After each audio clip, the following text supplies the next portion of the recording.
Chapter 5. The Murder of Dr. Martin Luther King, Jr. The Incident. Martin Luther King was shot and killed standing on the balcony of the Lorraine Motel in Memphis on April 4, 1968. The official word. James Earl Ray, a racist and escaped convict, shot King from the window of a rooming house across the street, fled the scene, and was arrested 2 months later in London, after which he pled guilty to the murder. My take. Ray was another patsy, like Oswald, who had evidence planted to incriminate him, while the real killer fired from behind some shrubs.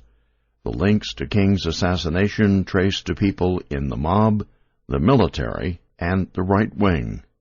He who passively accepts evil is as much involved in it as he who helps to perpetrate it. He who accepts evil without protesting against it is really cooperating with it. Dr. Martin Luther King, Jr. In 1968, I was living a sheltered life in South Minneapolis, enjoying being a kid with my GTO and playing defensive end on my undefeated high school football team. There were never any racial tensions at my school. My best black friend in a predominantly white school was elected Winter Sports King. To me, Dr. King was a TV personality, who you always saw walking arm in arm in front of a group of people, and they had a cause. At the time, protests were peaking against the Vietnam War, but I was the flag-waving young American, being naive and believing what I was taught in school, the domino effect of communism and all that. After I graduated, I joined the Navy. So while I remember being shocked by Dr. King's assassination, Minneapolis didn't see much of any rioting, as happened in other cities.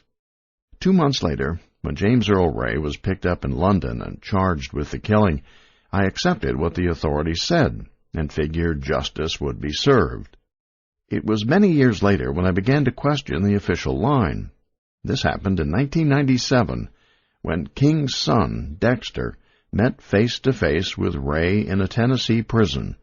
Ray was dying of liver disease. I read about Dexter King asking him point-blank, "Did you kill my father?" Ray answered him, "No, I didn't." And Dexter King said, "I believe you, and my family believes you." I thought, wow, if that's the case, then there's a lot more to Dr. King's killing than meets the eye. Then, in 1999, the King family brought a wrongful death lawsuit in a Tennessee circuit court. A nearly month-long trial ensued. 70 witnesses were called. It took the jury only 2.5 hours to come back with a verdict that Dr. King was assassinated by a conspiracy that included agencies of his own government. In the wake of the O.J. Simpson trial, where TV had gavel-to-gavel coverage, you'd think the media would have been all over this. Trial of the century, maybe? Not so. I read where only one Memphis TV reporter and one freelance journalist covered the whole proceeding. I consider this another indictment of our media, because O.J.'s trial, regardless of what a major personality he was and how entertaining it was to everyone, didn't affect anyone really. Not to the level of Martin Luther King's killing, which affected masses of people and had a far-reaching impact on society as a whole.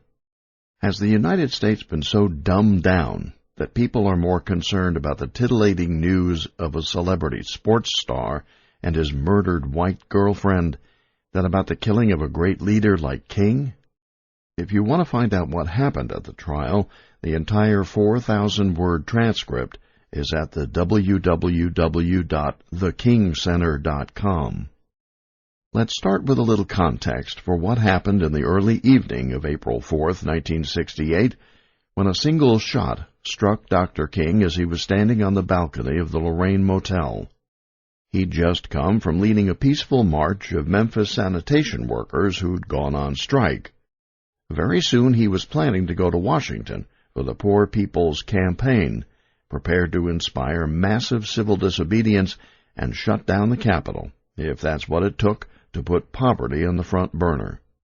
He was also going beyond civil rights and speaking out strongly against the Vietnam War. A year to the day before his death, Dr. King called the U.S. government the greatest purveyor of violence in the world today. In essence, Dr. King said things just as inflammatory as Obama's minister, Reverend Wright. I think King would probably be locked up for talking like that now. We have streets named after him and a holiday in his name. How come we're not listening to what he said? We completely ignore the very teachings he taught and the honesty that he showed. We also ignore that the powers that be got rid of him. The FBI's attempt to destroy Dr. King as the leader of the civil rights involved attempts to discredit him with churches, universities, and the press, the Senate Church Committee concluded a decade later. Walter Fauntleroy was a colleague of Dr. King's who served 20 years in Congress, and between 1976 and 1978 was chairman of the House subcommittee looking into the assassination. Their report concluded that Ray did assassinate King, but that he probably had assistants. It was apparent that we were dealing with very sophisticated forces. Fauntleroy testified at the civil trial, saying he'd found electronic bugs on his TV set and phone. Fauntleroy later said that after he left Congress, he found information from Hoover's logs showing that the FBI director had a series of meetings with persons involved with the CIA and military intelligence, MI, in the 3 weeks before King's assassination. Also, that there were MI agents as well as Green Berets in Memphis the night he was shot. So was James Earl Ray, a petty crook who escaped from a Missouri prison a year before the murder, a patsy like Oswald? Supposedly, he fired from the bathroom window of a rooming house a little more than 200 feet away. A tenant on the second floor said he heard a shot and saw a man fleeing down the hallway from the direction of the bathroom, according to the House Committee report. Ray went down some outside stairs and jumped into his white Mustang in an alley. Along the way, he allegedly dropped a bundle that happened to include a Remington 30-06 rifle, some binoculars, and a sales receipt for ammunition. Ray's prints were on the rifle, which had one spent shell in the chamber. Isn't it interesting how these low-nut assassins seem to incriminate themselves in advance with dumb moves? I suppose they wouldn't want to be seen walking with the weapon, which could draw attention, but why on earth leave a weapon behind with your fingerprints all over it? Wouldn't you have a predetermined place where you're going to ditch it? Certainly not out in the open, where anyone could find it. Or, in the case of Oswald, taking the rifle to the other side of the floor and tossing it behind some book boxes. What gets me is the assassins are so successful in accomplishing the mission, but then utterly inept in the evacuation from the mission.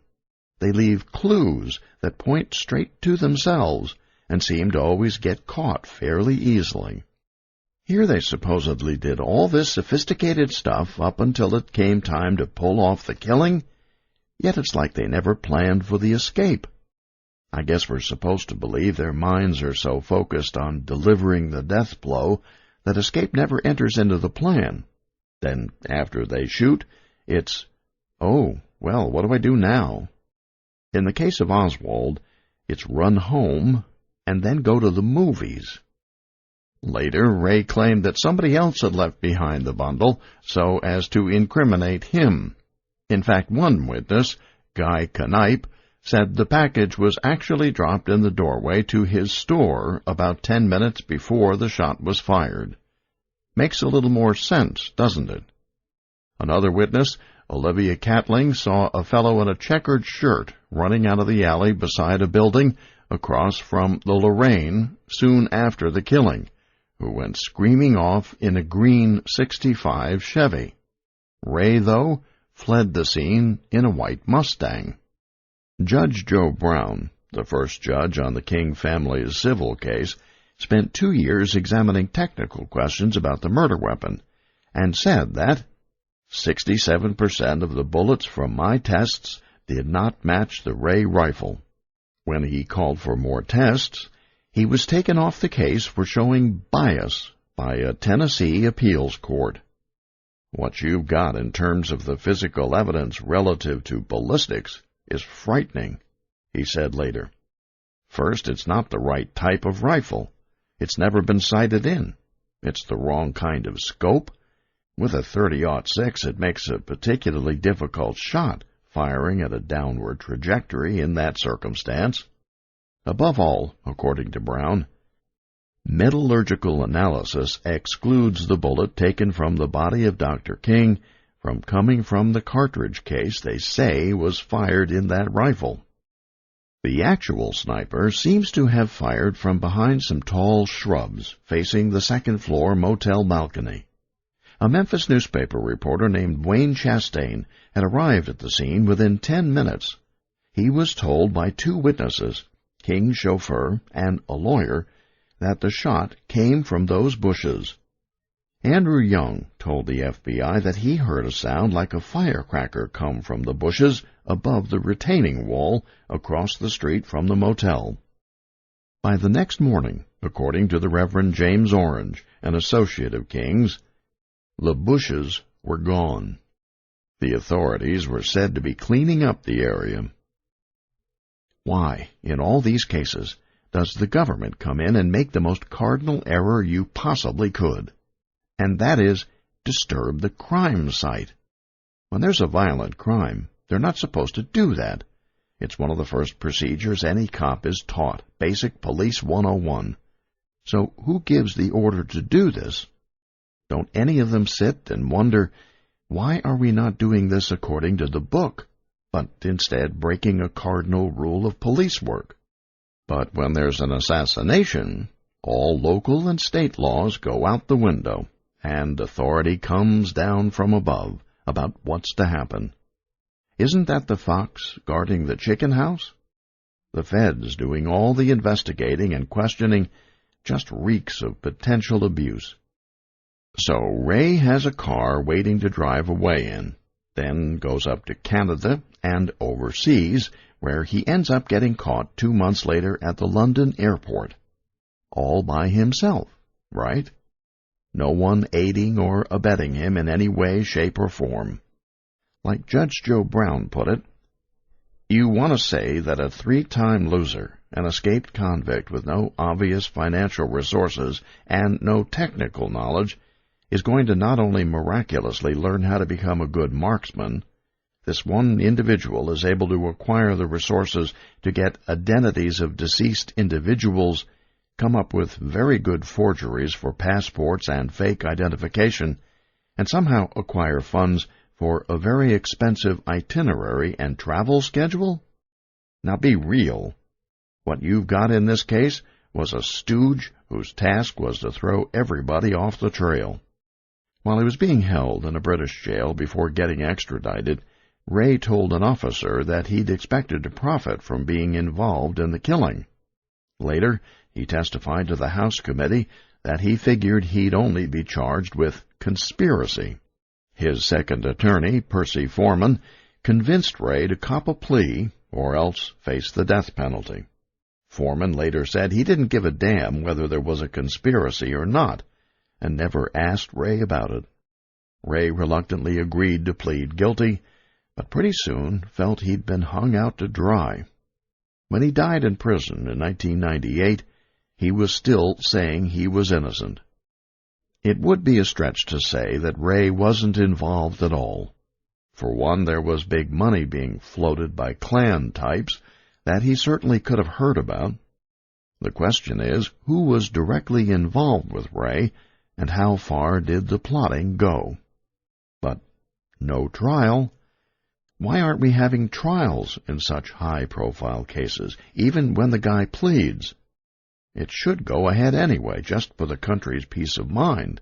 Then we'd know, well, he was tried and convicted, and there was no evidence of a conspiracy. Or, let the chips fall where they may. Let the trial show enough evidence to get a couple more indictments. Just because you get a plea, isn't there any suspicion that someone is doing that to cover up for someone else? Is this guy simply falling on the sword? In a book published in 2008, Legacy of Secrecy, we finally learned about a 1968 Justice Department memorandum that got withheld from congressional investigators.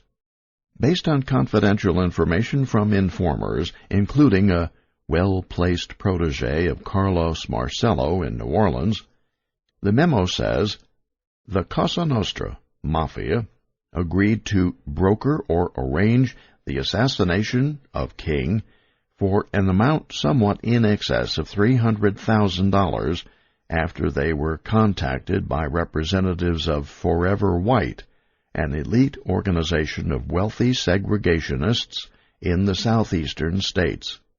The Mafia's interest was less the money than the investment-type opportunity presented, that is, to get in a position to extract or extort governmental or other favors from some well-placed Southern white persons, including the KKK and white citizens' councils. The memo was based on sources located by a journalist named William Sartor. The FBI didn't show much interest in going after his leads, but Sartor had uncovered information about a pre-assassination meeting between Ray and 3 of Marcello's associates in New Orleans, after which Ray left town with $2,500 cash and a promise of $12,000 more for doing one last big job in 2 to 3 months.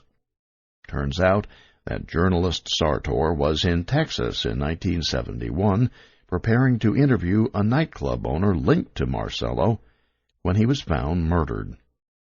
That same Justice Department memo stated that one participant in the plotting was Frank C. Liberto, a Memphis racketeer and lieutenant of Carlos Marcello. What's noteworthy about this is that Liberto's name came up in recent years with 2 other people tied to the King case.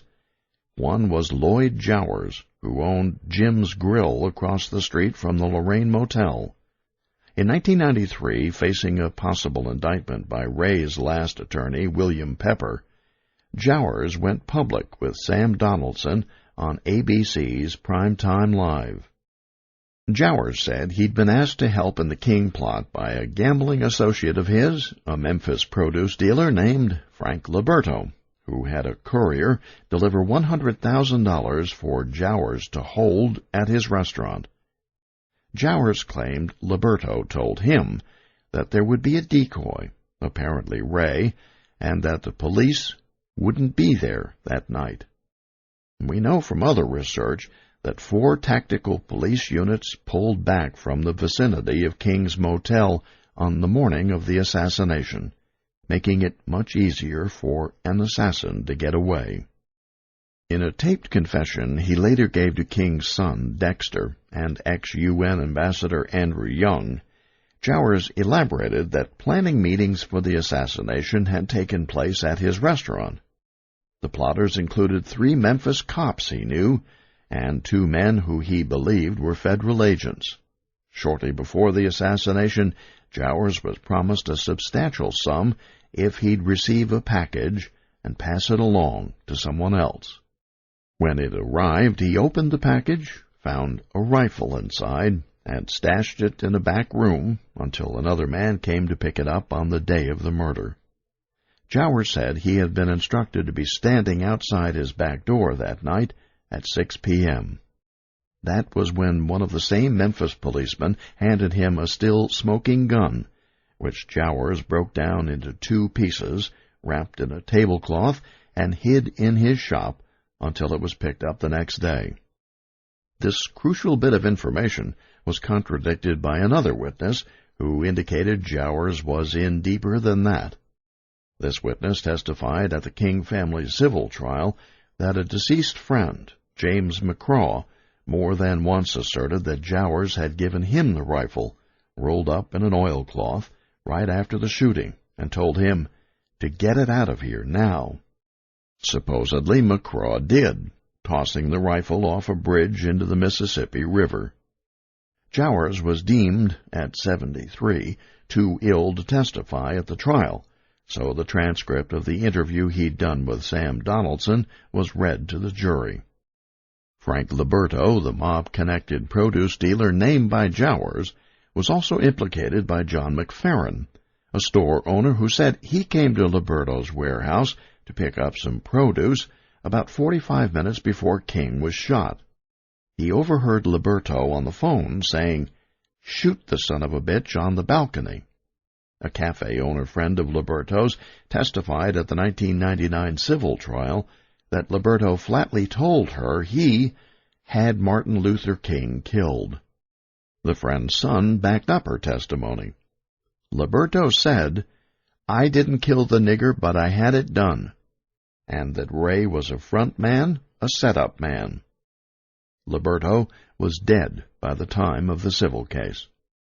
At the same trial, quite a few witnesses also backed up Ray's story of a mysterious figure he knew as Raoul, whom he'd first met in Montreal 3 months after he escaped from prison. Ray had long claimed that it was Raoul who gave him funds to purchase the rifle and the Mustang and then set him up in Memphis. The House Committee had concluded that Ray's story was not worthy of belief and may have been invented, partly to cover for help received from his brothers, John and Jerry. But from a series of photographs shown him by Attorney Pepper, Jowers picked out a passport photo of Raoul as the guy who'd brought him the rifle to hang on to before the assassination. Glenda Grabow, who'd known Raoul as a gun runner, testified he'd once flown off the handle and told her that he'd killed Dr. King. It so happens that the Army's 111th Military Intelligence, MI, group was keeping King under round-the-clock surveillance during the garbage strike in Memphis that spring of 1968. One of the MI guys, Merrill McCullough, was undercover with the Memphis police, and according to Jowers, was also involved in the planning sessions for the assassination. A repeat of the kind of thing we saw with Malcolm X. In a famous photograph, McCullough was also the man seen checking Dr. King for a pulse on the motel balcony. Attorney Pepper's investigation found that McCullough went on to work for the CIA in the 1970s. In a speech given in 2003, Pepper said he'd come to believe that a backup operation also involved a Special Forces unit known as Alpha 184. Here's what he reported being told by an informant, a former Navy intel guy, about a 6-man sniper team. King was never going to be allowed to leave Memphis. If the contract that was given didn't work, these guys were going to do it. The story they told was that the 6 of them were briefed at 4:30 in the morning at Camp Shelby. They started out around 5 o'clock.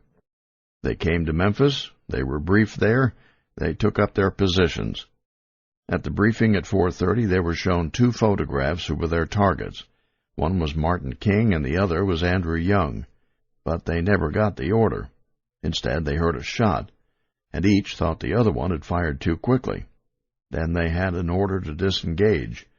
It was only later that they learned that, as they call it, some wacko civilian had actually shot King, and that their services were not required. Carlos Marcello was also said to be involved in a joint venture with the 902nd Military Intelligence Group, splitting the profits after receiving stolen weapons and arranging to get them shipped into Latin America. Now let's look at another strand in this spiderweb, the ultra-right. Soon after the assassination, a judge in Miami's Dade County, Seymour Gelber, wrote the U.S. Attorney General's office. Gelber said that an investigation ought to look at 3 men with a history of racial violence and a plot against Dr. King's life in 1964. The FBI, within 48 hours, had gotten other leads that pointed to Sam Bowers, leader of the White Knights, and his associates in the Klan.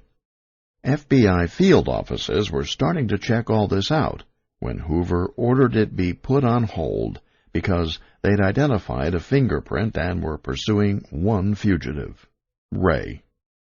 When Ray abandoned his car in an Atlanta housing project the morning after the assassination, he was overheard making a phone call to a partner of the notorious Georgia racist Joseph Miltier.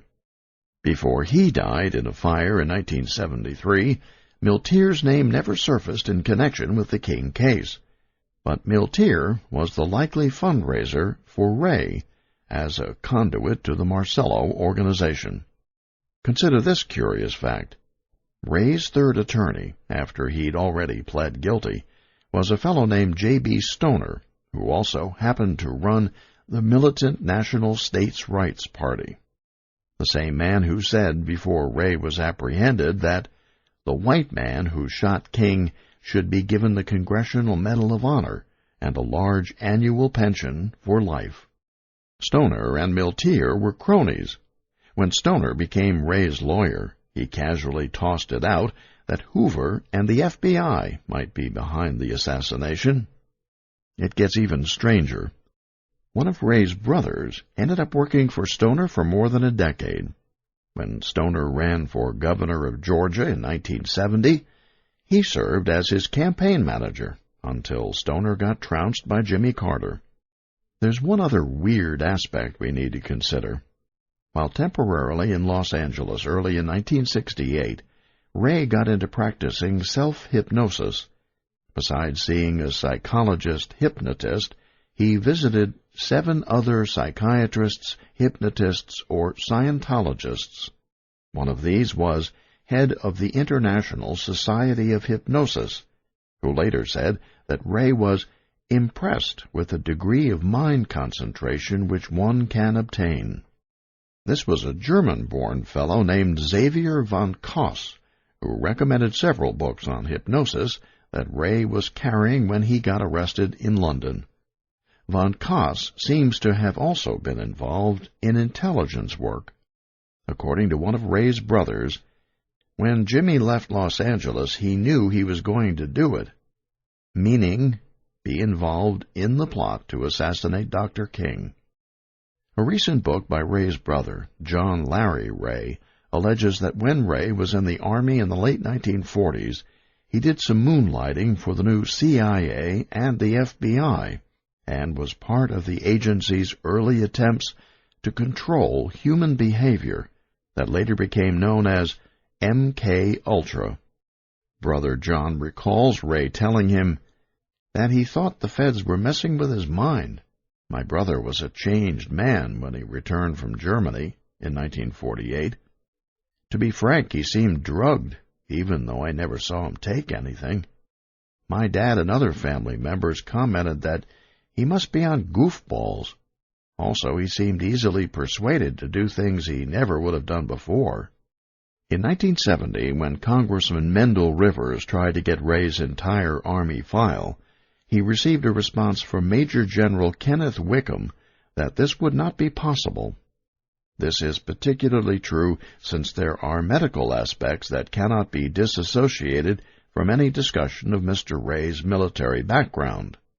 Ray's brother also describes an encounter in Montreal with a CIA asset who had ties to the Klan, Jules Ron Rico Kimball, an identities specialist who got Ray his alias as Eric S. Galt. Kimball said that an older man came out from McGill University's Allen Memorial Institute to hypnotize both Ray and himself. Verification for this, as far as Kimball, came from Royal Canadian Mounted Police files. At that time, there wasn't any public knowledge about Dr. Ewan Cameron's mind control experiments being conducted at McGill under the CIA's MK-Ultra Sub-Project 68. Early in 1968, Ray began writing certain phrases over and over on paper. These are included in the FBI file on the assassination. Robert Kennedy's assassin, Sirhan, did the same thing. One of the phrases James wrote was, "Now is the time for all good men to come to the aid of their country." Was that somebody's idea of a bad joke? I never believed the Manchurian Candidate was more than fiction until I got into doing this book. But there are records that prove MK Ultra did exist. It's undeniable. Then, when you start looking at these different assassinations and how the assassins acted and reacted, you start to wonder. During the course of filming the TV show on Conspiracies, we brought in an innocent person who had volunteered and put him under hypnosis with an expert. We went through a whole scenario where the guy comes out the door, starts talking and walking with me about baseball, then gets a call on his cell phone. All he needed to hear was a particular word, and that would cause a subconscious reaction to where he'd start limping, although he'd deny he was doing it. In his mind, he's not limping because he's been told that he's not. Then we put him back in the room, and the hypnotist asked us, "Do you want him to remember this or not?" We chose that he not remember because we wanted to see what would happen. When he came out of the hypnotic state, he swore to us that he'd only been in the room for a couple of minutes, when it was really nearly an hour and a half. When we told him the various things he'd done, you could clearly see that he did not believe us. Then we told him to look at his watch. That's when he freaked out, realizing how much time had passed. So I've witnessed hypnosis firsthand. I was told that pretty much anyone who's willing can be hypnotized, because it comes from within, and the hypnotist is just someone who leads you down the path. Some people accept it more than others. To get someone to the level of an assassin, it would require you to work with them for more than a year. The hypnotist also said, "Remember this, a military man is much more predisposed to be a Manchurian Candidate than a civilian, because when you get indoctrinated into the military, you are told there are times when killing may be necessary. And that's already settled in your mind, so you might not have such an adverse reaction under hypnosis." It's impossible to say whether the self-hypnosis that James Earl Ray was practicing and what his brother is now claiming actually fell under the CIA's MK Ultra program or something similar. But we shouldn't rule it out, since the Congressional Committee's report already concluded that Ray probably had help, and the King family's court case saw a jury return a verdict of conspiracy that included agencies of our government. Wouldn't you say that justice for Dr. King remains a long way from being served? What should we do now? I fault the media again here for giving us the sensational gavel-to-gavel coverage of the O.J. Simpson trial while ignoring matters of true national importance, like the civil case brought by members of the King family. I also wonder when we'll call for accountability of law enforcement agencies that seem in such a hurry to remove evidence from a crime scene, as they did in Memphis and would do again in Los Angeles and after 9/11. Chapter 6. The Assassination of Robert Kennedy. The Incident. Robert F. Kennedy was assassinated in the pantry of the Ambassador Hotel in Los Angeles on June 5, 1968, after winning the California primary and seeming to clinch the Democratic nomination for president. The official word. Sirhan Bishara Sirhan, a young Palestinian opposed to Kennedy's policy toward Israel, fired a pistol 8 times from a few feet in front of him, was taken into custody immediately, and pled guilty to the murder. My take. Sirhan didn't have enough rounds in his gun to make all the bullet holes found by police, so there was a second gunman firing from behind. He was hypnotically programmed, using methods developed by the CIA to take part in the murder. A revolution is coming, a revolution which will be peaceful if we are wise enough, compassionate if we care enough, successful if we are fortunate enough, but a revolution which is coming whether we will it or not.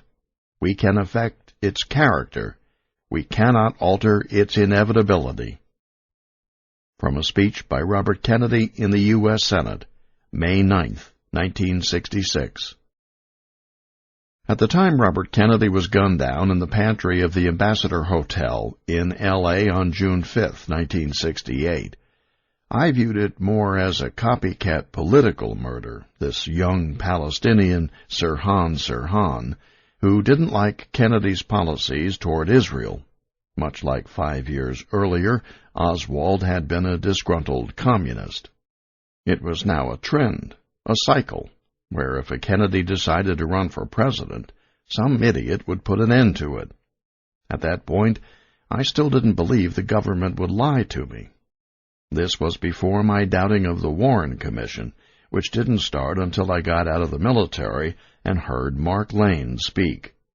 Later, the death of Robert Kennedy became the turning point, where I felt either their father, Joe, had done something that was never going to be forgiven, or there certainly were forces out there ensuring another Kennedy would never occupy the White House. To say that my trust of the establishment had deteriorated would be an understatement. Robert Kennedy was only 42 when he was assassinated, and having just won the California primary, was on his way to the Democratic nomination and likely the presidency. He would have begun withdrawing our troops from Vietnam and saved thousands of American lives. He had already been talking with his aides about reopening the investigation into who killed his brother. I think it's safe to say that if he'd lived, we'd have a different kind of country than what we've become. Robert would have led a compassionate revolution, because he was a man not only of courage, but of compassion. That night in the Ambassador Hotel, it seemed a pretty open and shut case that Sirhan was another lone nut. After all, he was wrestled to the ground after firing his .22 caliber revolver from a few feet in front of Kennedy. The police soon found a diary in which Sirhan wrote over and over that RFK must die. We soon learned he'd been stalking the senator, which again raises the question in my mind as to how come nobody in authority picked up on Sirhan as a potential threat. The curious thing, even at his trial, was that Sirhan had no memory of committing the killing. He still doesn't. Let's start by looking at the physical evidence. First of all, Sirhan's revolver held only 8 rounds, and he never had time to reload. But a reporter's recording has what audio expert Philip Van Praag has determined are 13 shots in a little more than 5 seconds. 2 of those are what forensic experts call double shots, meaning they happened so close together that there's no way they came from the same gun. In pictures taken in the pantry later that night, you can see some policemen looking up at what they later said was a bullet hole in a ceiling panel. The trouble is, that's behind where Sirhan was shooting from. The L.A. County coroner, Thomas Noguchi, said almost right away that the fatal shot had come from less than an inch away from Kennedy's head, behind the right ear. That, of course, also rules out Sirhan. You'd think some of this might have come up at Sirhan's trial, but his defense attorneys decided not to challenge any evidence because their claim was that Sirhan had diminished capacity, a nice way of saying he was crazy, and they were looking to get him a life sentence instead of the death penalty. Again, once he pled guilty, there was no real trial with witnesses who might contradict the official story. After a judge approved a citizen's petition to reinvestigate the firearms evidence, in 1977 the L.A. District Attorney's Office wrote that the apparent lack of reports, both written and photographic, either made and destroyed or never in existence, raised serious doubts as to the substance and reliability of the ballistics evidence presented in the original Sirhan trial. So if not Sirhan, then who killed RFK? Well, several witnesses saw a security guard who was standing behind Kennedy draw his gun, and one witness even said that he fired it. This was a fellow named Thane Eugene Caesar. He was a plumber by trade who'd been hired part-time by Ace Security less than a week before the assassination, his assignment being to guard the pantry that night. One of Caesar's first statements to the police was that he'd been holding Kennedy's arm when they shot him. Not he, but they. He said when he saw Sirhan's gun, he reached for his own. But the LAPD never asked to see his gun, or even to ask him what kind it was. Years later, he passed a polygraph overseen by author Dan Moldea, who called Caesar an innocent bystander caught in the crossfire of history. Well, maybe he was, or maybe not. Acoustics expert Van Prague did tests on an H&R 922 pistol of the type that Caesar had on him, and concluded that an H&R 922 had been fired at the same time as Sirhan's. Then, too, besides Sirhan and Caesar, another man with a gun was mentioned by several more witnesses. Conceivably, that person could have gotten in between Kennedy and the security guard to fire the fatal shot, as RFK was falling back from Sirhan. The strongest evidence that Sirhan had accomplices are no less 14 witnesses who all talked about a girl in a polka-dot dress. A 20-year-old Youth for Kennedy volunteer immediately reported seeing such a girl, both to the press and the police. Earlier in the night, Sandra Serrano said she'd observed a young woman dressed in a white dress with black or dark blue polka dots walking up a back stairway of the hotel. She was with two men, one well-dressed in a white shirt and gold sweater, and the other rather disheveled and short with black bushy hair, who was likely Sirhan. Then, after the assassination, Serrano saw the same girl running down a fire escape out of the hotel and shouting, "We shot him! We shot him! We shot Kennedy!" Later, an LAPD interrogator put heavy pressure on Serrano to recant her story, which she did at the time. But when Serrano was interviewed again, 40 years later, she stuck to what she'd originally said. And she wasn't the only one who reported seeing something like this. Police Sergeant Paul Sharaga, who was in the hotel's back parking lot 6 minutes after the shooting, also heard a young couple run past yelling about having killed Kennedy. He put out an APB, but Sharaga said when he went to look for the 3 copies he made of his report 2 weeks later, they had vanished. Sirhan himself said, "I met the girl and had coffee with her. She wanted heavy on the cream and sugar. After that I don't remember a thing until they pounced on me in that pantry." Could it be that the girl said some key word or phrase that triggered his amnesia? According to the LAPD logs, the cops were looking for 2 suspects besides Sirhan within minutes of the assassination. Then they stopped searching within the hour because they only have one man and don't want them to get anything started on a big conspiracy. This could be somebody that was getting out of the way so they wouldn't get shot. Huh? That makes no sense at all for an honest investigator to reason. The fact is, the LAPD had a long history of special relationship with the CIA, from helping out with clandestine activities to training certain officers for double duty. When they formed Special Unit Senator, SUS, to look into the assassination, the 2 main cops through which all information flowed both had ties to the CIA. In retrospect, it seems odd that policemen who doubled as CIA agents occupied key positions in SUS, where they were able to seal off avenues that led in the direction of conspiracy. They also badgered any witness who didn't support the Sirhan did-it-alone scenario. Manuel Pena, a multilingual fellow who'd done special ops for CIA, saw all the SUS reports and was the man responsible for approving all interviews. His partner, Sergeant Enrique Hank Hernandez, handled all the polygraph work, which he'd also done in Vietnam, South America, and Europe. Both Pena and Hernandez had been undercover CIA with the Agency for International Development, AID. Later, Hernandez started his own security firm and got rich handling big government contracts. As soon as Sirhan's trial ended, the LAPD got busy destroying evidence, including the ceiling panels and door frames from the pantry that they'd taken pictures of showing extra bullet holes.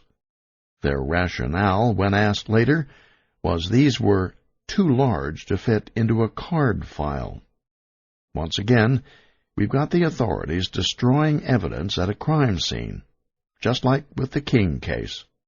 They also burned some 2,400 photographs, supposedly all duplicates, but we know some important ones are still missing, like the pictures taken by a 15-year-old kid named Scott Enyart. He was standing on a table so he could get a good view of Kennedy as he came in, and took 3 rolls of Kodak film that the cops confiscated afterwards and said he could get back if he came around in 20 years. Enyart had to fight in court to eventually be returned only 18 prints, no negatives, which were then promptly stolen out of the back seat of a car. Also gone missing were X-rays and test results on ceiling tiles and door frames, spectrographic test results for bullets, the left sleeve of Senator Kennedy's coat and shirt, the test gun used as a substitute for Sirhan's gun during ballistics tests, and results from the 1968 test firing of Sirhan's gun. Tapes of key interviews that raised the question of conspiracy disappeared, too. When the LAPD declassified more files in 2008, 40 years too late, a fuller picture of Sirhan started to appear. He was raised a Christian, wanted to be a jockey, and spent a good bit of time betting on horses at the Santa Anita racetrack. He wanted to make a bundle of money, and seems to have had some gambling debts. His personality appeared to change after he fell off a horse in September 1966. That's when he began developing a curiosity about mysticism, such as the Rosicrucians, and got into learning self-hypnosis. Toward the end of 1967, Sirhan pretty much dropped out of sight for 3 months. His mother was worried because she didn't know where he'd gone. When he finally did come home, his interest in hypnosis escalated. At the same time, somebody put Sirhan under clandestine surveillance for reasons that were never explained. Some 16mm footage taken of Sirhan late in 1967, by whom or for what purpose we don't know, later showed up in a drawer of a private detective's office. In mid-February 1968, Sirhan bought a .22 caliber Ivor Johnson, the pistol he would use the night of the assassination, for $25 on the street. A gun shop owner remembered him coming in with several other people asking for armor-piercing ammunition for another weapon he doesn't seem to have owned. So it sure looks like somebody was prompting Sirhan. He was also seen stalking Kennedy on 2 other occasions, both times with a young female companion, at a luncheon May 20th and a downtown L.A. rally 4 days after that. And he was seen doing target practice at Tin Cans with a young brunette and a tall guy who had sandy-colored hair. What does it all add up to? A few weeks before the assassination, the Providence Evening Bulletin ran a story headlined, "To Sleep, Perchance to Kill?" It told of a visiting professor of psychology at Rhode Island College, who had been a leading advisor to the military since the 1930s on the possible applications of hypnosis. Dr. George H. Estabrooks was quoted that Hypnotism is widely used by intelligence agencies of the United States and other countries. He went on to say that the key to creating an effective spy, or assassin, revolved around splitting someone's personality. It is like child's play now to develop a multiple personality through hypnosis. The professor added that Lee Harvey Oswald and Jack Ruby could very well have been performing through hypnosis. They would have been perfect cases, but I doubt you will find anyone admitting this possibility, especially in the Warren Report. Estabrooks concluded by referring to the novel and film, The Manchurian Candidate, as putting forth an entirely possible scenario. The Manchurian Candidate had been a best-selling book in 1958, later made into a movie by John Frankenheimer, who ironically was a good friend of Robert Kennedy's and had him as a house guest right before the assassination. It's about a soldier who gets brainwashed by the Communist Chinese during the Korean War, then later is used in the domestic assassination plot against an American presidential contender. This was regarded as pretty wild fiction at the time. Nobody knew until the late 1970s that both the military and the CIA had been experimenting for years with drugs, hypnosis, and other means to figure out how to alter human behavior. Back in 1954, a CIA study had raised the question, can an individual of deleted nationality, descent, be made to perform an act of attempted assassination involuntarily against a prominent, deleted politician, or, if necessary, against an American official? After being drugged, the subject would perform the deed at some later date, after which it was assumed the subject would be taken into custody by the deleted government and thereby disposed of. In June of 1960, the CIA, under the MK-Ultra program, had launched an expanded program of operational experiments in hypnosis in cooperation with the agency's counterintelligence, CI, staff. The program had 3 goals. 1. To induce hypnosis very rapidly in unwitting subjects. 2. To create durable amnesia. And 3. To implant durable and operationally useful post-hypnotic suggestions. So what do we have in the case of Sirhan? A year before the government's mind control efforts became public, a nationally recognized expert in hypnosis, Dr. Herbert Spiegel, had this to say, I've gone over the data very carefully on Sirhan, and my hypothesis is that someone programmed him to be there and fire that gun. I know from his lawyer that he appeared at another political rally that night in the Ambassador Hotel for some right-wing school superintendent. Here's what Sirhan reports. I'm in this rally, and I ask myself, what am I doing here? So I leave. Then I go back to my car, and the next thing I know there's a gun on the seat. And I don't know where that gun came from. Then all of a sudden I'm in the kitchen. And he has no recall of how he went from that car into the hotel kitchen. If he was drunk or under drugs, which is possible, it would not be as easily recoverable. But if he were in a trance state and programmed, it is recoverable. Meaning, an expert like Spiegel could still unlock Sirhan's mind today, if he were allowed into the California State Prison at Corcoran. Sirhan showed a number of signs of being in some weird zone that night at the Ambassador. A Western Union operator had seen him standing transfixed in front of a teletype machine. Other witnesses observed his intense concentration in the pantry, and his almost superhuman strength when being wrestled down, despite a very tranquil look on his face. Policeman Art Pacentia noticed that the pupils of Sirhan's eyes were dilated, which is another indication of a hypnotic state. Just as Oswald was when questioned about the assassination of JFK, Sirhan was oddly detached during that first long night of interrogation. It could be, of course, that Sirhan was in a state of shock after the assassination, but Dr. Bernard Diamond was hired by Sirhan's defense team to check out his mental state, and Diamond put him under hypnosis.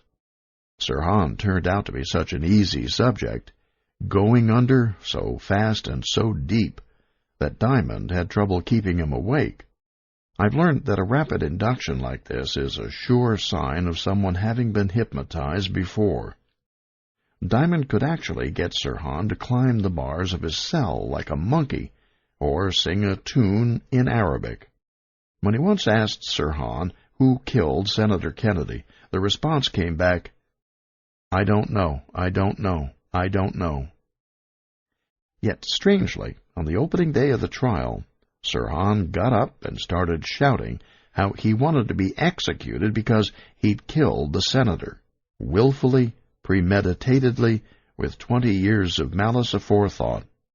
Which was the real Sirhan? On the witness stand, Dr. Diamond testified that he was surprised how easy it was to hypnotize Sirhan, but believed Sirhan had basically programmed himself through studying texts on self-hypnosis. The automatic writing found in Sirhan's notebooks, he said, is something that can be done only when one is pretty well trained. Another expert called in was Dr. Edward Simpson Callas, the chief psychologist at San Quentin, when Sirhan was being held there. Simpson Callas thought Sirhan was an ideal Manchurian candidate. He was easily influenced, had no real roots, and was looking for a cause. Once, Sirhan told him, "Sometimes I go in a very deep trance, so I can't even speak. I had to be in a trance when I shot Kennedy, as I don't remember having shot him." But after Sirhan asked Simpson Callas to hypnotize him and see what he could find out, the San Quentin warden terminated their visits. Simpson Callas ended up quitting his job at the prison. Even Roger LaJeunesse, the FBI's liaison to the L.A. County prosecutor, told journalist Robert Blair Kaiser, "The case is still open. I'm not rejecting the Manchurian candidate aspect of it." J. Edgar Hoover told the Washington Post that the interviewer had manufactured the quote, but Kaiser had it on tape. Dr. Spiegel thinks there were probably one senior programmer and many accessories. A couple of names of hypnosis experts have surfaced over the years as being possible Svengalis behind Sirhan. Both did work for either the CIA or FBI, and claim to have been technical advisors on the Manchurian Candidate movie. Both are now dead. One was Dr. William J. Bryan, who phoned the KABC radio station not long after the assassination, and said that the suspect had probably been acting under post-hypnotic suggestion. Bryan, the founder and executive director of the American Institute of Hypnosis, was known for hypnotizing the Boston Strangler, Albert DeSalvo, after his arrest to see what the mass murderer might reveal. Strangely again, DeSalvo's name appears in Sirhan's notebook, even though Sirhan didn't have the foggiest idea who he was. In 1977, Bryan is said to have told a researcher who asked him about Sirhan and programming, "I'm not going to comment on that case because I didn't hypnotize him." After Bryan was found dead in his Vegas hotel room in 1977, supposedly of natural causes, some call girls came forward, saying he'd once bragged of having hypnotized Sirhan. In the same league as Bryan was Dr. William Kroger, a world authority on hypnosis, who consulted for the FBI and the LAPD, and who died in 1996 at almost 90. While alive, he was referenced in Philip Melanson's book on the assassination under the pseudonym of Jonathan Reisner. Kroger and Bryan each had an interest in the links between mystical orders and hypnosis, as well as the uses of auto-hypnosis. Melanson made it clear that he suspected Reisner as the man who programmed Sirhan. In the 2 years before Kroger died, my co-author on this book conducted a couple of interviews with the man. Although Kroger denied having anything to do with Sirhan, he did admit knowing Jack Ruby and Sam Giancana, as well as George White, the chief field officer for the CIA's MK-Ultra program. One clue to Sirhan's handlers might be the lawyers who took his case for free. One was Grant Cooper, a well-known L.A. criminal attorney.